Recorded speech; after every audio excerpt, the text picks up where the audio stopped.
Welcome to Dracaena Wines podcast. Our wines plus your moments equals great memories. I'm your host, Lori, and this is a podcast about all things wine. Welcome to this week's podcast. Today, we are back on Winephabet Street, and Elmo's letter of the day is R. We are taking you to the Rhone Valley for this episode and talking all things Roussanne. Roussanne is a white wine grape that is often blended with Marsanne to make quality wines. It is one of the few white varietal grapes that is grown in the highly regulated Châteauneuf-du-Pape. Hope you enjoy the episode. We would greatly appreciate if you scroll down to rate and review our podcast so that other people can find us. Welcome to Winephabet Street. Slancha.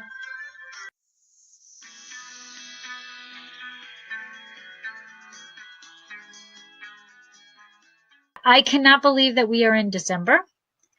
And even more so, I can't believe that we are up to the letter R. I know.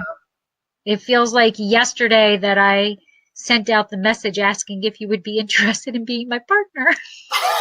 We're almost done with season one. It's going to take a year and 2 years to go through one season. Yeah. It's been great, though. It is crazy.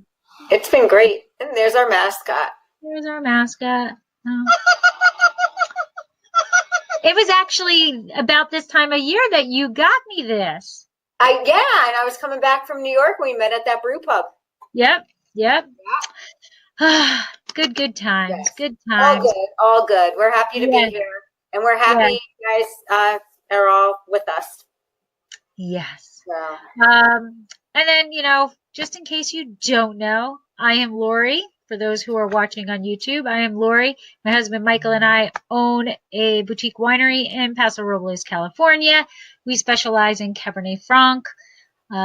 We have 2 Cab Francs now, our classic Cab Franc and our reserve Cab Franc. We also have a rosé that we will be releasing in the spring for our second vintage. And I'm excited because in like 4 days I get to be back in California. So all's good. Oh, that's soon. Yay. And I'm Debbie Giaquindo. I'm known as the Hudson Valley Wine Goddess, and I'm a wine blogger, a wine writer, and I'm the author of Tapping the Hudson Valley. I also own a wine brand called Happy Bitch Wines. And this past March, opened a restaurant in Stone Harbor, New Jersey called Kitchen 330. And I've only got 2 more weekends left, and then I'm free for 3 months. All right. It's party time. I don't think I left anything out. If I did, well. Listen to another episode. I'm sure we said something else each time. So are we ready to get started? We are. All right, here we go. Jump up, get down, come dance, spread down now. We're moving our body to ABCs. Dance nearby, wow, dance far away, now clap your hands. To the letter of the day, clap, clap. What's the letter, clap, clap? What's the letter, clap, clap, clap, clap? What's the letter? What's the letter? What's the letter? What's the letter? What's the letter? The letter of the day. All right, so we are up to R, and we are talking Roussanne. Yay! Right. Now, I don't know about you, Debbie, but are you familiar with Roussanne? I was a little bit, I knew where it kind of came from. I've had some, but I learned a lot when I was researching my 2 topics. And like I told you earlier, I sent my husband to get some when he was in New York because I couldn't find it down here. Everyone looked at me like, huh? Is that Chardonnay, Sauvignon Blanc, or Pinot Grigio? I'm like, no, Roussanne. Yeah. I was also surprised because, being from, Paso Robles, we have Roussanne. I mean, not Dracaena, but Paso Robles has Roussanne, all the Rhone varietals. So, I mean, I could pretty much go anywhere in Paso and find Roussanne. So I kind of slacked and I was like, I'll go to the store. Then I went to the store and there was nothing. I had to go to 3 different stores. One had a Roussanne for like $55. And I'm like, no, no, Whoa. no, no, no, no, no, no, no. Yeah. We got to find something better. This will be a last resort. And then I found one for 18. So, but I that think was this it. was around 20. There was not a lot out. There was not a lot out there, and I was really surprised because I'm so familiar with the varietal, seeing it all over the place. I guess it's just not on the East Coast very much. So can we So take a little sip before we start to get into I it? know because I am I kind haven't of poured mine yet. parched. I am parched. So I am going to pour mine also. Oh, it's kind of close to Cheers. cilantro. Ooh, smells nice. Okay, I'm going to start off with the history, shall we? Go for it. All right. Okay, so the history of Roussanne. So the varietal actually takes its name from the French word roux, which means russet, and that is actually because of the reddish golden skins at harvest. So I hunted around for a few photos, like to try to find them, and of course, I went to Tablas Creek. I should have just started there. But this is a photo of theirs, of Roussanne, and they really are in Paso. They're the reason why we have so many of these great Rhone varietals. Although no one is precisely sure where Roussanne originated, it seems that it is from the Rhone Valley. It is also thought to be in the Asir Valley in eastern France. The varietal has not really ventured very far from its origin, so most of the world's Roussanne is actually still grown in the Rhone, where it is mostly used as a blending grape. So that is why, Douglas, Debbie, you were able, you had an easier time, per se, finding a blend than a varietal. It is, I guess, another underappreciated grape that is used more as a blending than as a single varietal. In the southern Rhone, Roussanne is one of 6 white grape varietals permitted in the Châteauneuf-du-Pape, and it is often blended with Grenache Blanc, whose richness and crisp acids highlight Roussanne's pear and honey flavors. So in the northern Rhone, Roussanne is blended most typically with Marsanne in the appellations of Hermitage, Croix Hermitage, and St. Joseph. I have never heard of an appellation called St. Joseph. I have no idea where that is. But it does provide the acidity, minerality, and richness. And as a single varietal, according to what I read, the most famous is probably Château de Bouxal Roussanne de Vigny. I have no idea if I said that correctly, but I think I rocked it. I have never seen that label before in my life. Have you, Debbie? No, but look at that. I want to touch that bottle. I know, touch right? where the imprint is. It's pretty cool, right? Yeah. The embossing. Yeah. So Roussanne is also found in the Savoie region of France, but it is not known as Roussanne there. It is known as Bourgogne, and in limited quantities in Australia and Italy. In the United States, Roussanne is mostly planted, yay, Central Coast, baby. But it is also found in Sonoma, Napa, and the Sierra foothills. And it is also in the Yakima Valley in Washington State. I have never seen a Washington State Roussanne, though. Have you? No. Yeah, I don't. I've never seen one. So I have a little sidebar, little interesting tidbit about Roussanne, except we have here Randall Graham. The same one. I got the same picture of mine. Randall Graham. Hi, Karen. I put him in jail. In the 1980s, Randall Graham, owner of Bonnie Doon Winery, illegally smuggled cuttings into his suitcase from Châteauneuf-du-Pape, and he planted them in his California vineyard. However, it turned out after years of thinking it was Roussanne, it was actually later identified as Viognier, which is very similar But I think that's pretty awesome. He smuggled them in his suitcase. Yeah. That's pretty cool. So Roussanne teetered on the brink of extinction for decades. There were experimental vineyards planted in the 1880s in Sonoma, California, but they were actually ripped out and removed prior to Prohibition.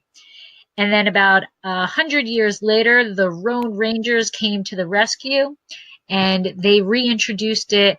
And there are now more than 160 acres being produced in the state of California. And there's also now new plantings in Italy, in Liguria and Tuscany. So it is starting to broaden up a bit. But that is actually all I have on the history of Roussanne.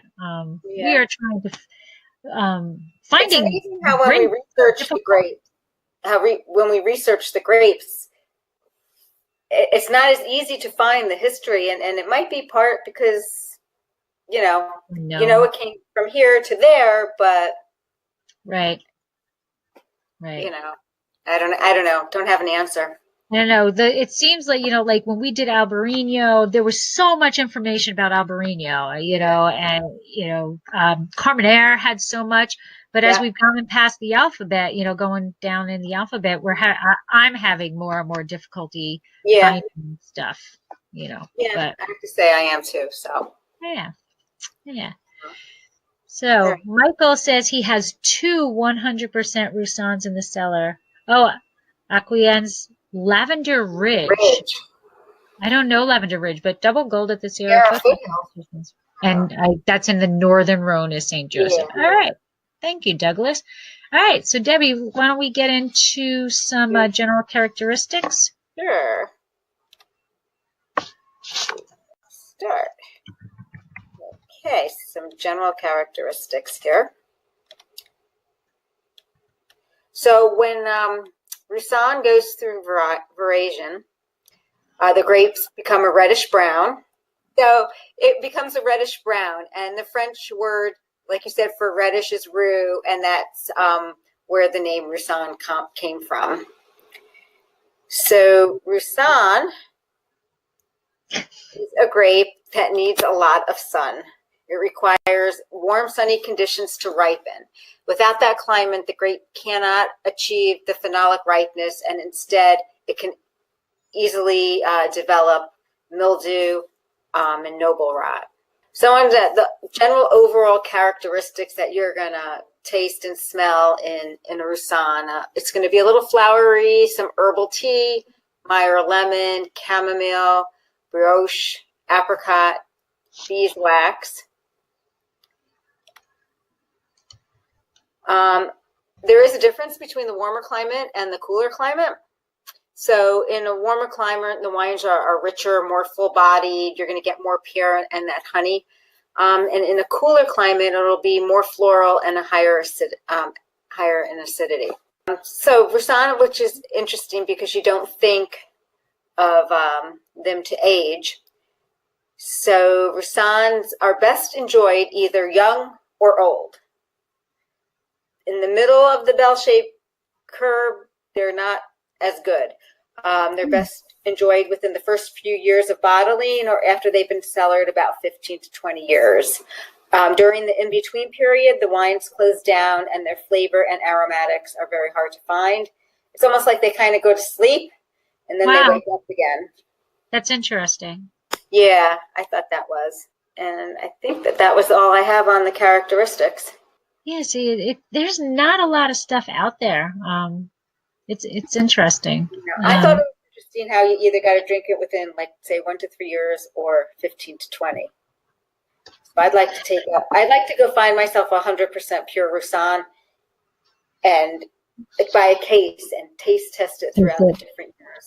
Yeah, I'm wondering though, like when they're saying that, are they talking a single producer, like as in general, as a single producer, or are certain producers producing Roussanne wines to drink now, and other producers are producing wine to age?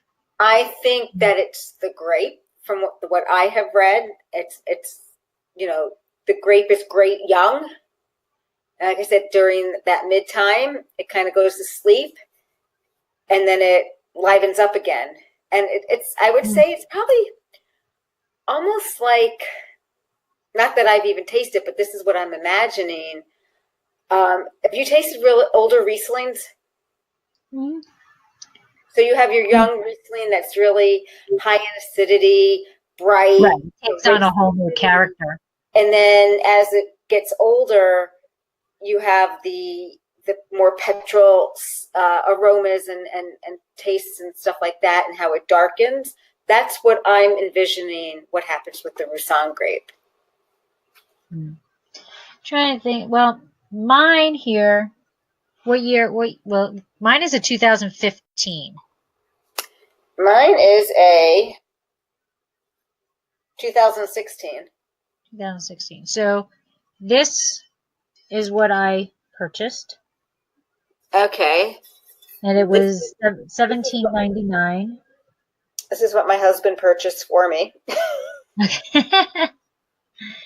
And it is an IGP Saint, and I'm going to Guillaume le Désert. So, I don't know. So yours is French too? I'm sorry, what? Yours from France. Yes. Yes. So the back label reads, Château de Lancier is arguably the best domain in the Languedoc top wine district. Pic Saint Loup. The Lancier Roussanne offers aromas of peaches and country hay on the nose. Okay. With just a touch of spearmint and honey. It is big, bold, and crisp, with great freshness on the palate. Enjoy this distinctive, unoaked white on its own or with poultry, creamy pasta dishes, or seafood, especially sole or fried calamari. Well, aren't they just bold saying that they are among the top chateaus? So mine doesn't really have anything. Mine, though, is from the Rhone, Appellation Côtes de Rhone, Protégé. It's imported by Voss Selections in New York. It's Cuvée Laure, Laure, Domaine Rabas Charvin,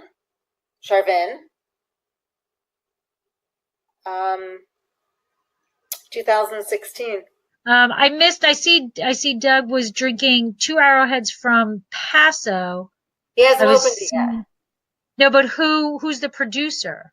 He thinks it's part of the Coppola dynasty. Oh, okay, I get it. So Francis Ford Coppola is the producer. He's just grabbing the fruit from Paso. Right. I'm telling you, that's where you go for a Rhone varietal, man. You head over to Paso. All right. So let's talk a little bit about wine here. So Domaine de Lancier Roussanne. It's, like I said, it's a 2015.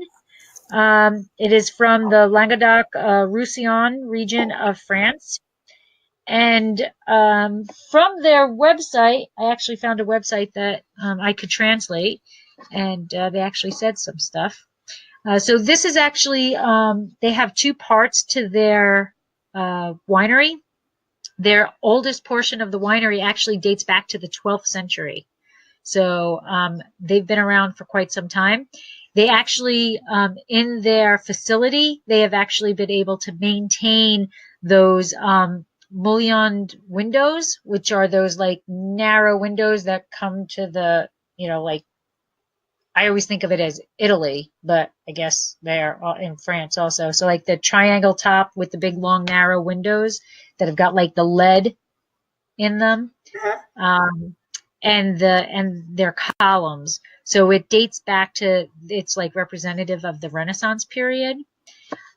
In the 16th century, the farmhouse came under the jurisdiction of the Bishop of Maguelone and was a large Languedoc farm with vines, with olive groves, gardens, woodlands. They had 2 mills, and they produced wheat and oil. So apparently back in the 16th century, the thing to do, the bishops came in and they took over land. I guess that doesn't really sound very, bishopy of them. But they took over, and the groves still remained intact.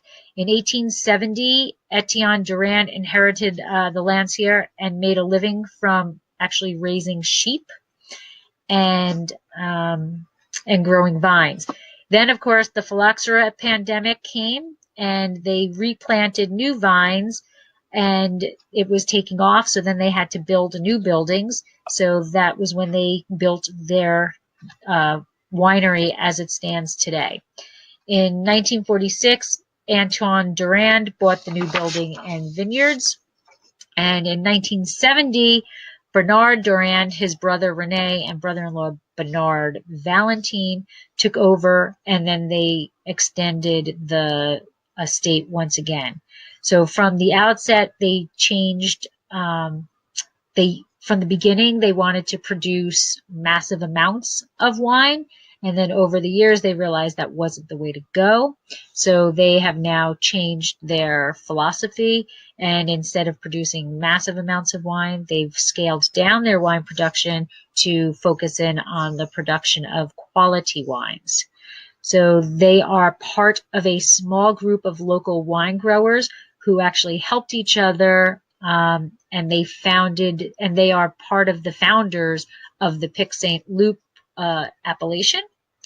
And in 1995, they hired a brand new young winemaker directly out of school, Regis Valentin, and he came in with the sole purpose to combine the old world traditions that the winery had been doing, along with adding his modern education. And they've extended the vineyards to over 75 hectares now. So they really have increased their size predominantly. Yeah. So they've been around for a long time and quite a bit of history. And throughout the time, they're trying to stick to their old world traditions, but modernize things as they come across. So I'm actually going to say this is kind of tastes a little oxidized. So I don't know what it's supposed to taste like. But they're saying it's big and bold. It is. It's got a lot of honey in it. It's honestly, it almost smells like what I would expect from a golden Bordeaux, but then as soon as you taste it, it is not. Like the nose is very Bordeaux-esque. So, but very very, very honey. Yes. Yeah, I don't really get honey in mine. I get actually some minerality. The little pear. Mm-hmm. Lemon curd. Little lemon curd.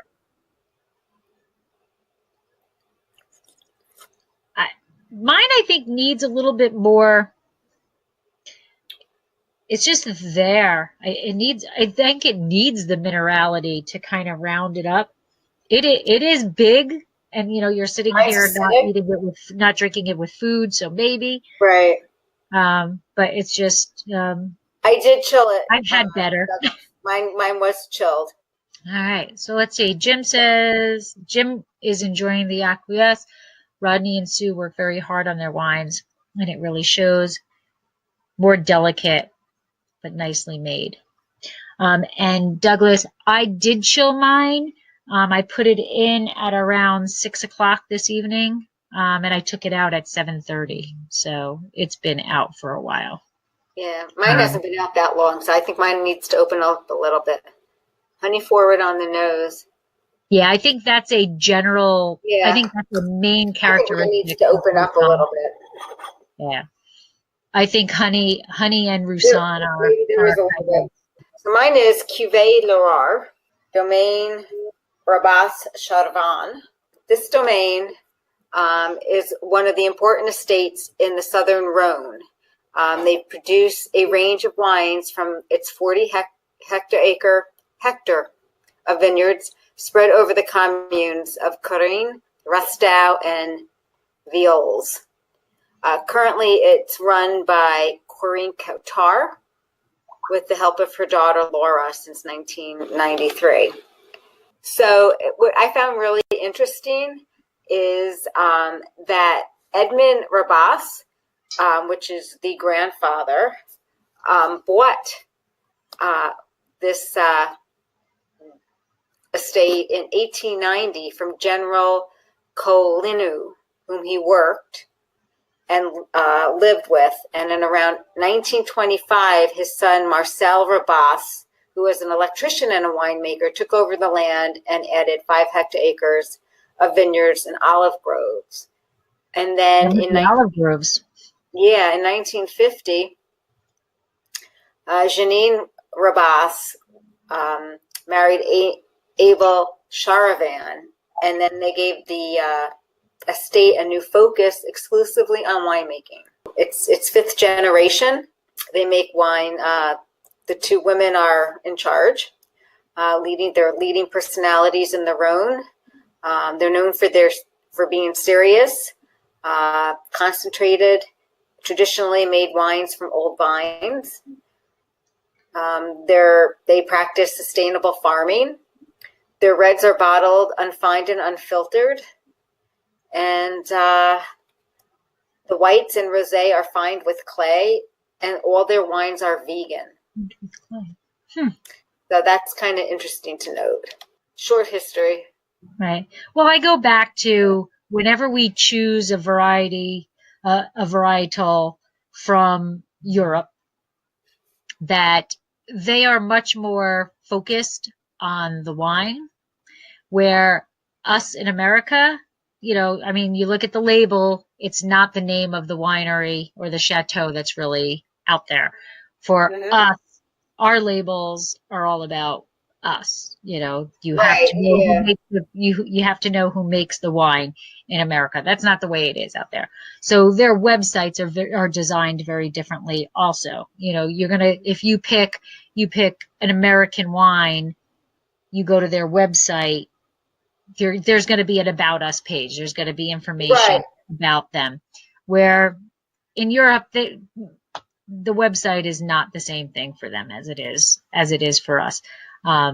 So I think when we choose wines from trying to get from the actual region, we're going to have less about the actual winery because they're not as self-absorbed as us Americans are.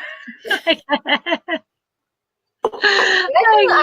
kind of liking this one. Yeah, it's the honey is coming out as it's warming up. I think my wine was just too cold. Too cold. Well, mine actually is not. It's been out long enough. It is just a very different expression than what I'm used to. I'm used to Paso Robles, Roussanne. It's. Michael said that Roussanne is typically mid to mid-heavy in viscosity. This is heavier than what I'm used to. This is, okay. But again, I only know Paso. All right. Food pairings. The number one thing that is recommended to be paired with Roussanne is shellfish.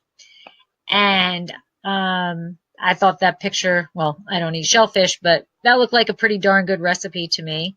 And all of these, if anybody is interested, these are all from allrecipes.com. So I'm sure if you just Google, and the title of the recipe is what there is. I was going to put the actual link on there, but it was 50,000 letters long, so I decided not to do that. So marinated grilled shrimp, the recipe is by Blondie Perez. That is the number one, shellfish is the number one rated food pairing to go with Roussanne. Next is other types of seafood-ish things. Again, more crustaceans. Cod, this is cod tacos by Breeze 823. But lobster, crab, they all go with Roussanne. And then apparently, news to me, the most important fish dish of southern France is bouillabaisse, and that pairs well, supposedly, with Roussanne. And that recipe is by Classico. I had heard of bouillabaisse, but I'm not going to lie, I thought bouillabaisse was a sauce. No, it's a fish in a sauce. Yeah, I didn't know that. Yeah. You know, if it's, if I can't pop it in the microwave, whatever. I did. I thought bouillabaisse was a type of sauce. And then we get into roasted chicken. So roast chicken, pork, or veal, and this is a recipe by Indriani. And finally, something for me to eat. Any cream sauces along with some spicy flavors, but not an overly hot spicy. But cream cheese Alfredo pasta. So that looks like that's my jam right there. That looks good. And then last, oh no, not last. Then we have some Asian dishes. So like pot stickers. This is by Chef John. That goes well because you're bringing in the Asian spices, but then the pork that is in there. I can see that going nicely together. Yeah, and I think the soy sauce, that whole thing, I think is perfect for it. And I think even vegetable, if you use just the cabbage and stuff in the pot stickers, a vegetarian pot sticker, I think would go well also. And lastly, can't go anywhere without soft and hard cheeses. You can't go anywhere without cheeses. No, gotta have your cheese. Yes, absolutely. So those are the pairings. And as I had read a lemon ricotta cheese at lunchtime today. That would go really well with this. Oh. Have you ever had regatta cookies? No. Nobody's ever heard of these. So my sister-in-law makes these regatta cookies, and they are so good, and I kind of think they would go well. I kind of think they would go well with this also if you wanted to do some cookies. I told my office mate that I would make them for her, but I don't think that's happening before the end of the week. So as I said, on the back of my wine, it says poultry, creamy pasta, and they're saying sole or fried calamari. I can see both of that. I can see it all going well with. I can see, they're saying creamy pasta. Well, if it's acidic enough. For this particular wine, the pasta that I showed, I think would go well with it because it's not overly creamy. Like I don't like, how you can make Alfredo sauce that's like, you pick up the pasta and it's like dripping, or you can make it like that look like it was, where it was just kind of enough cheese kind of to chunk up onto the pasta. That's more along what I'm thinking. I think mine would go well with Alfredo. Mine would go well. There's enough acidity in this to knock it out. This is missing the acidity. I'm wondering if yours is yours must be warmer climate, because Languedoc tends to be warmer. And, Rhone tends to be a little bit farther, north, so it's maybe a little cooler. Right. Yeah, I didn't look where the actual winery was, like, and what the climate was like. But this, to me, for my palate, this needs more acid. All right. So this, I made a mushroom pasta for dinner tonight. I picked it up at Aldi's, and I sauteed shiitake and baby bellas and onions and garlic in a mixture of butter and oil, and had that with some Parmesan cheese. And this actually would taste nicely with it as well, I think. Yeah. I think so. I mean, I don't eat that, but yeah. So I think I think it can go with a nice variety of stuff. I think so too. I think it's very versatile. Very Yeah, I versatile. see. I'm gonna have to try another one. I'm not so sure this is a good example. You know what I'm saying? Yeah, I know what you're saying. Because the first thing I said was oxidized. So Yeah, I'm liking mine. it just tastes flabby to me. It just is there. I'm liking this. So It's just not my cup I'm of tea. sorry. I need more minerality. C'est la vie. Go to some facts. Sure. So some fun facts on Roussanne. So it is the only white variety beside Marsanne allowed in the northern Rhone appellation of Cros Hermitage AOC. Hermitage AOC and St. Joseph AOC, and one of the six white grapes allowed in the northern Rhone appellation of Châteauneuf-du-Pape. So that's where Marsanne is allowed to grow in the Rhone Valley. In Cros Hermitage, St. Joseph, and in southern Rhone, Châteauneuf-du-Pape. So here I talk about the old bell-shaped curve on that slide. So Roussanne is also planted in California, Washington, Texas, Australia, Crete, Tuscany, and Spain.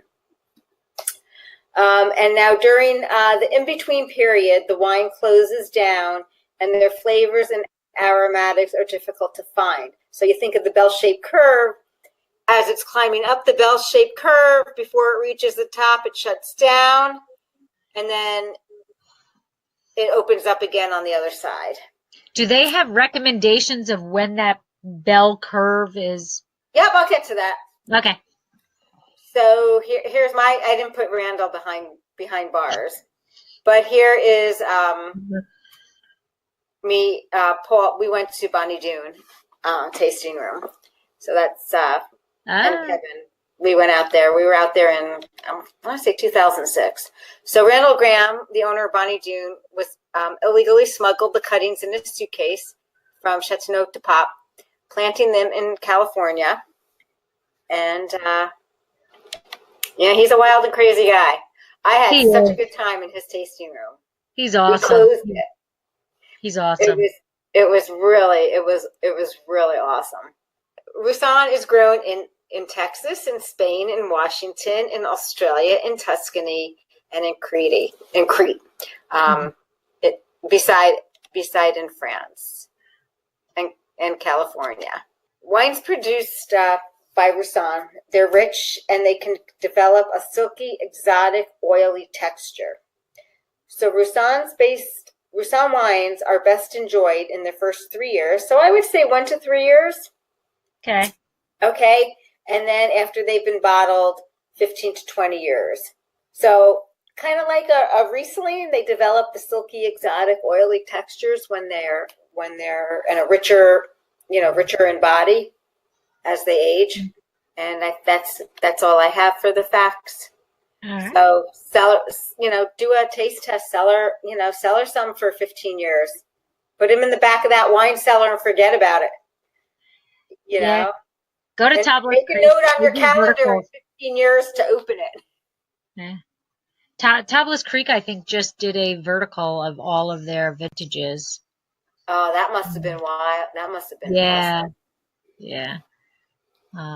That must have been really impressed. Yeah, it's they wrote about it or whatever, but it's they are instrumental in the Rhone varieties for Paso. They really are. Jason Haas is. I have never personally met him, but he is quite an incredible individual. I hope to one day meet him. I've talked, been in the same room, just have never officially met him. But anyway, so that is Roussanne. Roussanne, it was interesting. I purposely tried not to take a Paso wine. Oh, you know what I forgot to say about my bottle of wine? That it is a blend. It's not 100% Roussanne. It is 40% Roussanne and 60% Claret Blanche, which is a white grape in the Rhone Valley. Okay. So let's see. Michael said the owner winemaker had a similar thought on the life cycle of their Roussanne. He mentioned about 10 years, 10 years. back. That's really interesting. Yeah. I would love to do like a chemical analysis. You know, like I would love to do that. So, you know, the science geek in me, like what's making it shut down? You know, you hear of bottle shock and you hear of letting it come back and letting it evolve in the bottle and all of that. But then it either usually kind of disappears over time, not really come back, you know. So I would love to do the chemical analysis on verticals of that. This is going to be my introduction to Jason Haas. I am going to ask that question to Jason. I think you should go there and do a vertical tasting of Roussanne. Yeah, sure. Twist my arm. Go to Douglas. Wait a second. It could be a Winephabet Street thing. A vertical tasting? Roussanne. Oh. That's really, I mean, now that I know it can age like that. Yeah. I'm gonna try and seek out some. Yeah, I'm really interested. I'm going to reach out to Jason and see. I wonder, Coravan. I wonder if that will work. I don't think it goes 15 years. As much as we all love Coravan, I don't think it goes 15 years. Although he was saying on Wine Studio that he had some that were that old, so maybe. Yeah. Maybe. Winephabet Street in January. Yeah. We're usually on the third Monday of the month, but I will be in Nashville visiting my daughter then, so we're going to make it the fourth. So I believe that is Monday. The 27th? It's the 28th. 28th, okay. Here's the link. Yes, the 28th. To sign up for next month. We're going to be talking about Sangiovese. Yes. Yay, Sangiovese. I think, you know what? I think I still have a Sangiovese from Santa Rosa's Bloggers Conference. Maybe I will use that one. Anyways, I would like to wish everybody a happy holidays. Happy New Year. Hope everybody's 2019 is spectacular, filled with joy and lots of good wine in your glass. And I'd like to wish everyone a great happy holiday season. And I would like to thank everybody for supporting us and joining us on these webinars and our journey through Winephabet Street. I know I've enjoyed this and Lori's enjoyed it. We really enjoy the program. Safe travels to everybody, and we'll see you in January. We'll see you in January. Bye. Bye.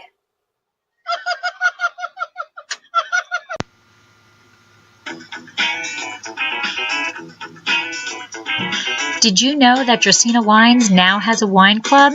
We named it the Chalk Club. Draco is on our label, but Vegas was getting a little jealous, so we decided he deserved to be our club spokesdog. In Las Vegas, betting chalk means that you are betting on all of the favorites. We are betting that we are one of your favorite wineries, so we thought the name was apropos. The club is simple, yet a bit different than most. When you wager on us, we will ship you 3 bottles of wine twice a year, once in April and once in September. You can choose all red or mix of red and rosé. You immediately receive 15% off of all your wine purchases throughout the year, but what makes our club stand out is the progressive discount. Let your club membership ride into the next year. Your discount increases.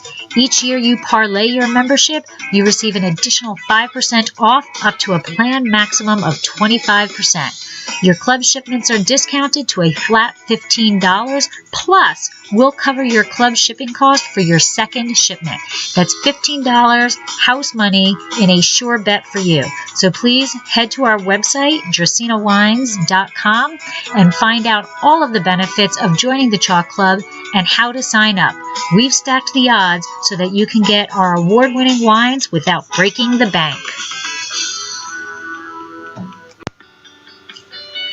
Thanks for listening to Dracaena Wines podcast. If you have suggestions on what topics you would like us to discuss, please reach out to us on social media. You can find us on Twitter, Instagram, Pinterest, YouTube, Facebook, Snapchat, Google, and Periscope as @Dracaena Wines.